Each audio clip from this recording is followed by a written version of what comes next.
Malaysian Airlines has been in the news for the wrong reasons again, and due to no fault of their own. It is really such a shame because they are known to have one of the best in-flight crew and amazing service.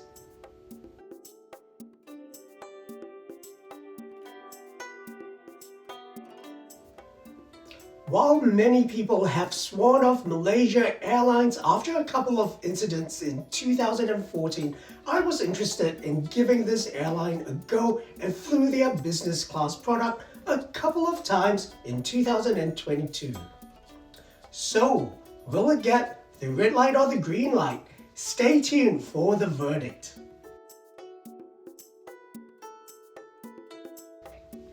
Hi there and welcome to another Red Light Green Light review, this time a bonus travel review.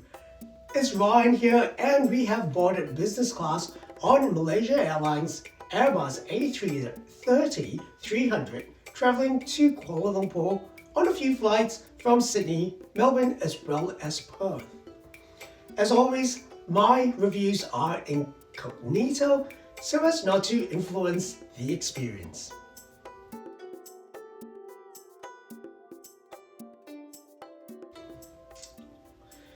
If you are just an average pencil pusher like me by day, the joyous experience of traveling in business class for a holiday begins even before getting to the gate.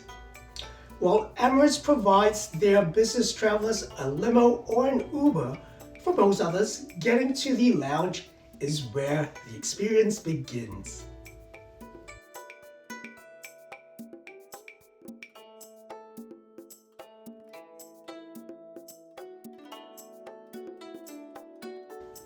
Here in Australia, Malaysia Airlines does not have its own lounges, and your option would be its partner lounges, such as the Plaza Premium Lounge. On my 10:10 p.m. flight out of Sydney, as the Plaza Premium Lounge doesn't have its own showers, I started off at the Qantas International Business Lounge for a shower, some supper, and a quick stiff drink. It closed at 8:30 p.m, so I then proceeded to the Plaza Premium Lounge, which was packed, and I was quickly shuffled to the adjacent SkyTeam Lounge on the lower level. This was empty. As things were just reopening in May 2022 after the lockdowns, travel was still a long way from being the pre-pandemic levels, and thus there were limited flights as well as lounge hours.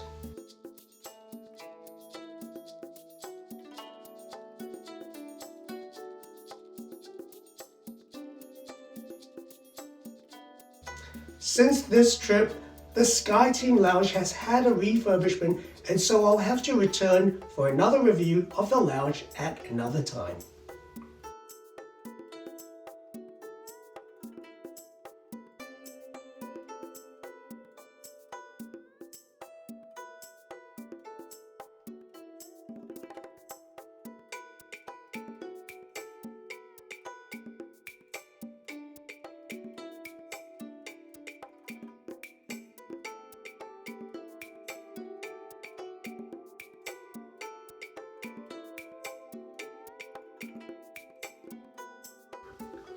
On board the plane, the business class cabins alternating 1-to-1 and 1-to-2 rows of business seats are immediately apparent, as this is quite unusual, especially for somebody who likes symmetry.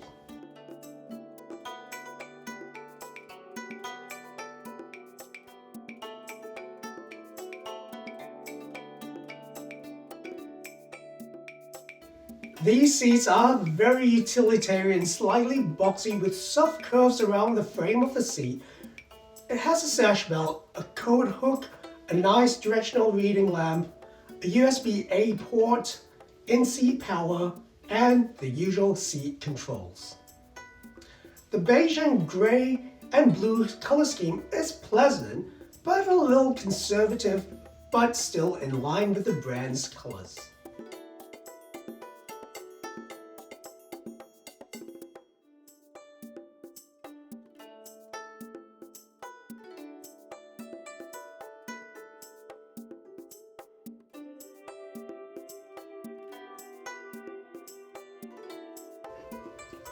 I found the Thomson Aero Vantage seat to have a slight visual boxiness. The surfaces in your view while seated, that is the armrest, the side tables, the fixed IFE screen, are very rectilinear. Also, the main table folds vertically beside you like a fin into a side panel. This closes in your space and it's very noticeable, especially in the seats where you've got a fin or the panels on both sides.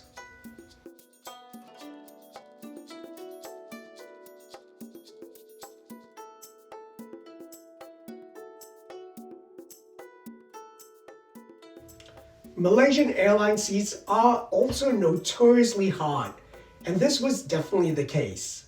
The hard upholstered leather seats reminded me of the older 737s in the Jetstar fleet, and it is something you definitely notice once it's hours past your bedtime and you see that the airline has not provided a padded seat cover or light mattress. Whether this was the case because it was just emerging after COVID, I'm not quite sure, but there was no turn-down service.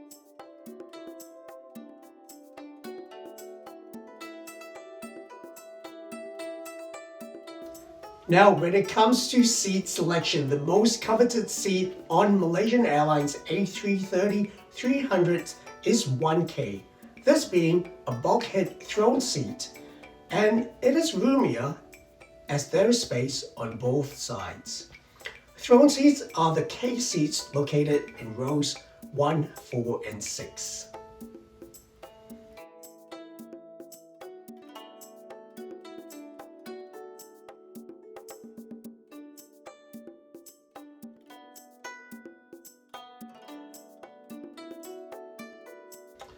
Now, due to the alternating 1 and 2 seats configurations on the right side of the plane, only 1K has a larger footwell.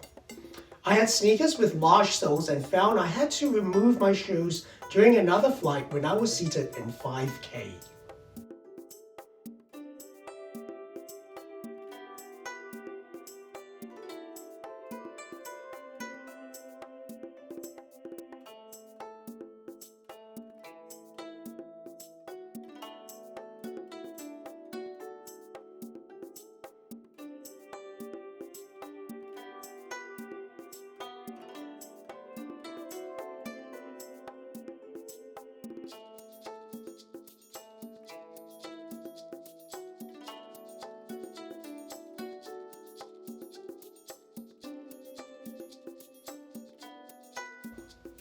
The soft product was definitely exceptional with lovely helpful staff who were generous with the alcohol, and the food was always tasty, starting with the signature Malaysian charred satay for your appetizer.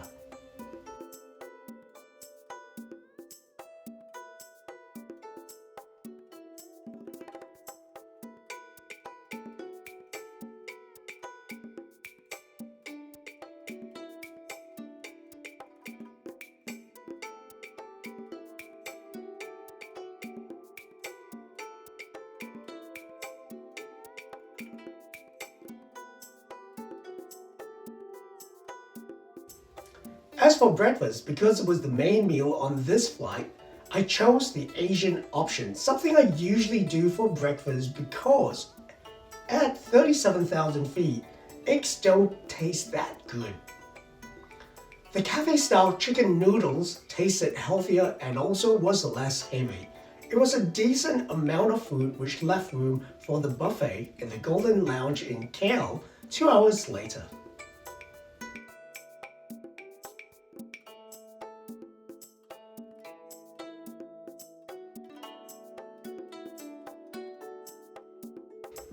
Now, I classify airline food in 4 visual presentations: cafeteria, cafe, restaurant, and fine dining. There's actually one more, which is truck stop, and I try my best not to fly with those airlines.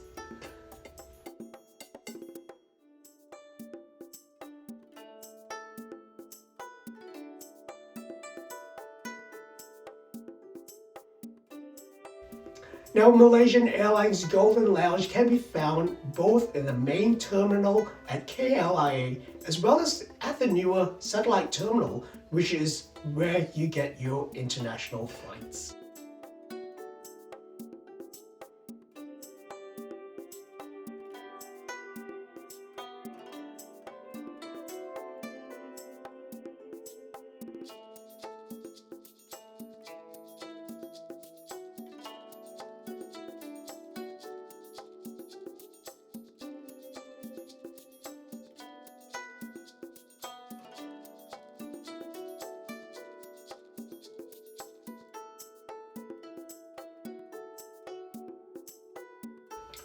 The satellite terminal has a cross-shaped plan with the Golden Lounge located on the upper level at the end of one of these arms. Conveniently though, you will find the air train to the main terminal just below, which was functioning in 2022, but it has undergone refurbishment recently until 2025. So allow yourself additional 20 minutes or so. Just because if you're changing terminals, you will have to take an internal shuttle bus.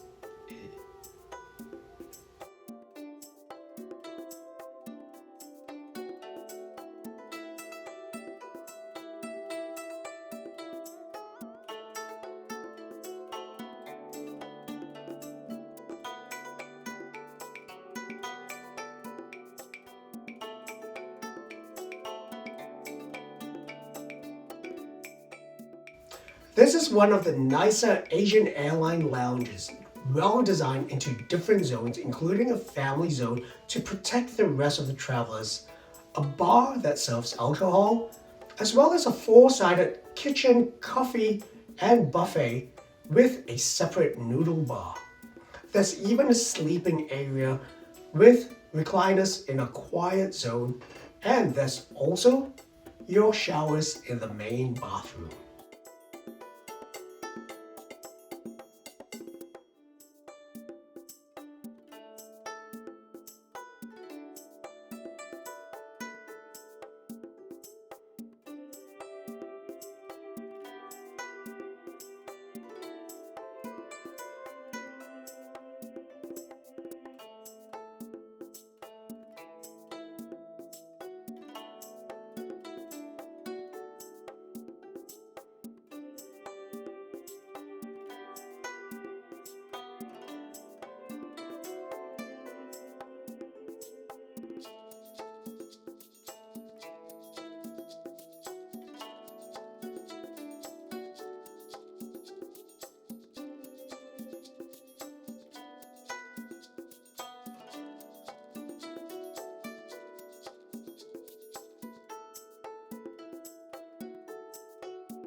When I'm at an Asian restaurant or hotel and there's a buffet, the Western food choices are usually my last choice, only because the local chefs tend to do such a great job with the local fare. And here, the beef noodles, nasi lemak, chicken curry, as well as mee siam live up to expectations.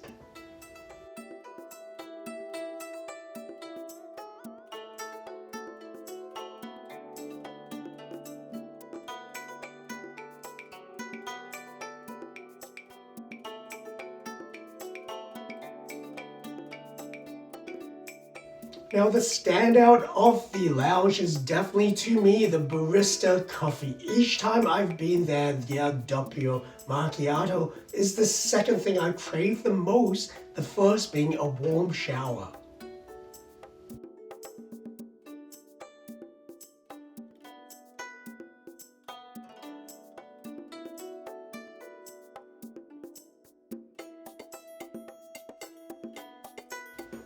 Close to the entrance is a bar that serves alcohol, which has to be consumed in here.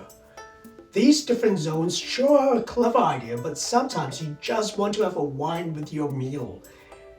And this bar is also very masculine and pub-like with barkeep, bar stools, and high tables.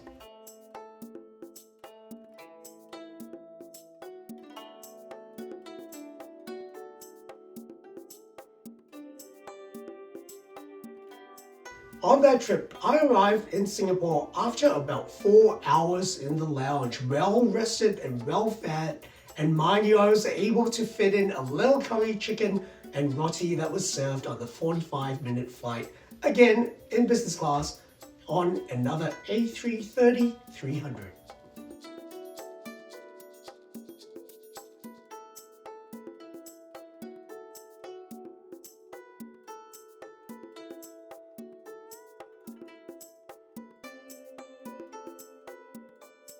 So for the verdict, I give Malaysia Airlines business class on the Airbus A330-300 a green light. While it isn't the fanciest business class or have the most gourmet food, their product is pretty solid. Now as for opportunities, I would have liked better noise cancelling headphones, and I would have been so disappointed if I had not brought my own headphones. It would also have been a little bit more lush if they had a cushioned seat and a cover for turn down. Now don't run away yet, stick around for my hot tip and a brief review of my Melbourne-Singapore via KL flight. So here's my hot tip. When selecting your seat in a Malaysia Airlines business class flight on the A330-300, take note that not all seats are the same. The configuration on these A330-300s offer one of the most varied numbers of business class seats.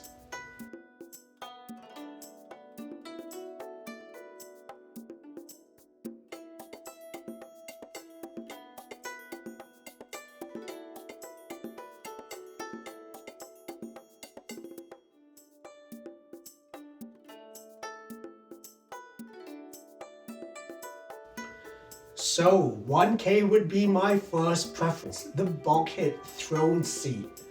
This would be followed by the throne seats in rows 4, 6, and then the solo A seats in rows 2 and 5, which are closer to the window and screen from the aisle. Stick with me. My least favorite seats in terms of space and privacy are the D and H aisle seats in rows 2, 5, and 7. You're exposed to the aisle with the least amount of armrest space on both sides. Now we're on another flight, this time in 5K. I do like the wider footwell, but this comes with the downside of having to climb over your neighbor's seat to get to the aisle. All right for couples traveling together.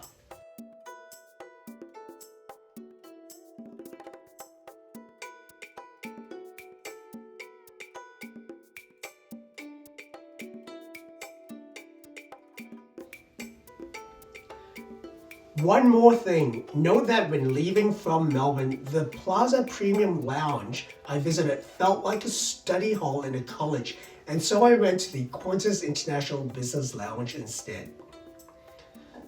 Now flying from Perth, the Qantas Lounge is actually in a different terminal to where Malaysian Airlines docks. So your option is the really nice Plaza Premium Lounge there. However, there's no access to showers or the premium alcoholic drinks if you are flying on a different airline.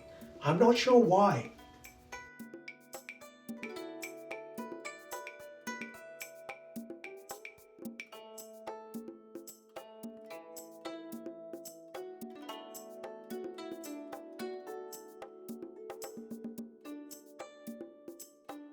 So I hope you have enjoyed this review. This is another red light, green light bonus review. Don't forget to subscribe to the main channel so you don't miss out on any updates. Do comment below to let me know if you've flown on Malaysia Airlines Airbus A330-300 or if the review was helpful to you. Who knows, your comment might make it even into the next video. Happy travels, fellow adventurers, and remember, tread lightly, especially when you're visiting another country.